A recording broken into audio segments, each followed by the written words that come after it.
രമേശ് ചെന്നിത്തല മാധ്യമങ്ങളെ കാണുന്നുണ്ട്. കോഴിക്കോട് കോർപ്പറേഷനിലെ സ്ഥാനാർത്ഥികളെ പ്രഖ്യാപിക്കുകയാണ്.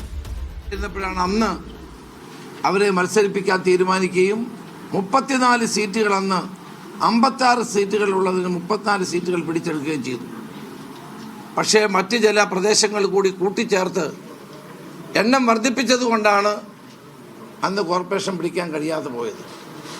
ഈ തവണ CPMന്റെ അഴിമതിയും കൊള്ളയും ദുർഭരണത്തിനുമെതിരായി കോഴിക്കോട് ജനങ്ങൾ വിധിയെഴുത്ത് നടത്തും എന്ന് ഞങ്ങൾക്ക് ഉറപ്പുണ്ട്. ഇത്തവണ കാണുന്ന ഏറ്റവും വലിയ പ്രത്യേകത പ്രവർത്തകർ വളരെ ആവേശഭരിതരാണ്. ജനങ്ങൾ വളരെയേറെ മാറ്റത്തിന് വേണ്ടി കാത്തിരിക്കുകയാണ്. അതുകൊണ്ട് ജനങ്ങളുടെ വികാരത്തെ പൂർണ്ണമായി ഉൾക്കൊണ്ടുകൊണ്ട് നേതാക്കളും പ്രവർത്തകരും പ്രവർത്തിച്ചു എന്നുള്ളതാണ് ഏറ്റവും പ്രധാനപ്പെട്ടത്. ഇവിടെ നിന്ന് ഞങ്ങൾ ഒരു സ്ഥാനാർത്ഥിയെ അടിച്ചേൽപ്പിച്ചിട്ടില്ല. വാർഡുകളിൽ നിന്ന് വരുന്ന സ്ഥാനാർത്ഥികൾ വാർഡുകളിലെ പ്രവർത്തകരും ജനങ്ങളും ഇഷ്ടപ്പെടുന്ന സ്ഥാനാർത്ഥികളെയാണ് അവിടെ നിന്ന് തിരഞ്ഞെടുത്ത് ജില്ലാ കോൺഗ്രസ് കമ്മിറ്റിക്ക് നൽകിയിട്ടുള്ളത്.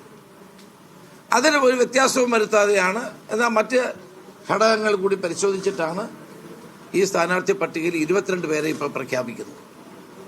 ബാക്കിയുള്ളത് ഉടൻ പ്രഖ്യാപിക്കും. അപ്പോൾ ജനങ്ങളിൽ ഒരു മാറ്റം വേണമെന്നുള്ള ആഗ്രഹം വളരെ സജീവമാണ്. അതുകൊണ്ടാണ് ഇത്തവണ ജില്ലാ പഞ്ചായത്ത് കോഴിക്കോട് ജില്ലാ പഞ്ചായത്തിലേക്ക് 7 സീറ്റുകൾ ഓൾറെഡി നമ്മൾ പ്രഖ്യാപിച്ചു കഴിഞ്ഞു. ഇനി 7 സീറ്റൂടെ പ്രഖ്യാപിക്കാനുണ്ട്. അതും വൈകാതെ പ്രഖ്യാപിക്കും.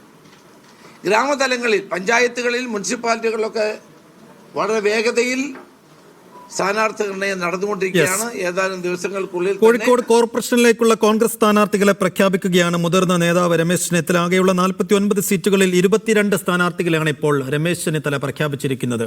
വടക്കൻ കേരളത്തിലെ മുഴുവൻ വിവരങ്ങൾ നൽകാൻ മുഹമ്മദ് അസ്ലം നമ്മോടൊപ്പം. അസ്ലം, കണ്ണൂരുമൊപ്പം കോഴിക്കോടും കോർപ്പറേഷനുകൾ.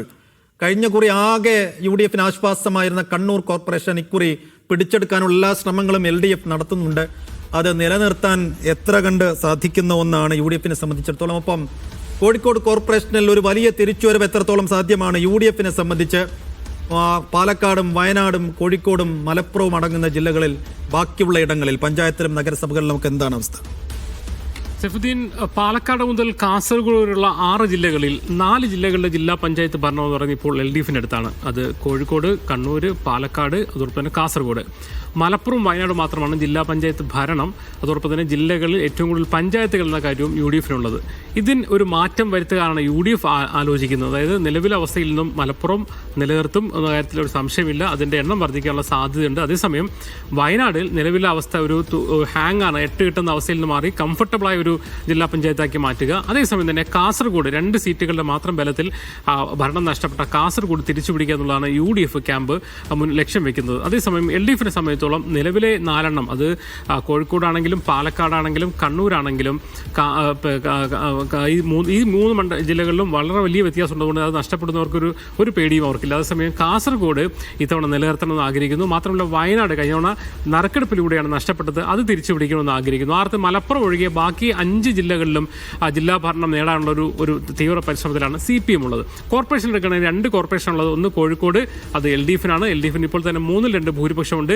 ഒരുപക്ഷെ UDF അവരുടെ സീറ്റുകൾ വർദ്ധിപ്പിച്ചാൽ പോലും ഭരണം നിലനിർത്താൻ കഴിയുമെന്ന് തന്നെയാണ് CPMന്റെ ആത്മവിശ്വാസം. കണ്ണൂരാണ് ശരിക്കും UDF കേരളത്തിൽ തന്നെ ആകെയുള്ള ഒരു കോർപ്പറേഷൻ എന്ന് പറയുന്നത് കണ്ണൂരാണ്. അത് നിലനിർത്താനുള്ള ഭഗീരഥ ശ്രമത്തിൽ തന്നെയാണ് UDF ഉള്ളത്. അതേസമയം തന്നെ കണ്ണൂർ എന്ന് പറയുന്ന CPMന്റെ മണ്ഡലത്തിൽ CPMന്റെ ജില്ലയിൽ ആ കോർപ്പറേഷൻ കൂടി പിടിച്ചെടുത്തുകൊണ്ട് എല്ലാ കോർപ്പറേഷനിലും ഭരണം എന്ന രീതിയിലേക്ക് വരാനാണ് CPM ശ്രമിക്കുന്നത്. മറ്റ് പഞ്ചായത്തുകളുടെ കണക്ക് നോക്കുകയാണെങ്കിൽ പോലും വലിയ തരത്തിലുള്ള ഓരോ ജില്ലകൾ നമ്മൾ നോക്കുമ്പോൾ ഓരോ തരത്തിലുള്ള സർപ്രൈസുകളും ഓരോ തരത്തിലുള്ള മാറ്റങ്ങളും നമ്മൾ പ്രതീക്ഷിക്കുകയാണ്. UDF വലിയ പ്രതീക്ഷയുള്ള അല്ലെങ്കിൽ വലിയ മേധാവിത്വമുള്ള ജില്ലയാണെങ്കിൽ പോലും അവിടെ PV അൻവർ എന്ന മലപ്പുറം ജില്ലയിൽ PV അൻവർ എന്ന ഫാക്ടർ കൂടി വരുമ്പോൾ ഏതർത്ഥത്തിലേക്കായിരിക്കും ആ ചലനങ്ങൾ മാറുക എന്നാണ് നമ്മൾ അറിയണം. നമുക്ക് നിലമ്പൂരിൽ നിന്ന് അദ്ദേഹം പോയപ്പോൾ നിലമ്പൂർ മുനിസിപ്പാലിറ്റിയും LDF കൊണ്ടുപോവുകയാണ് ചെയ്തത്.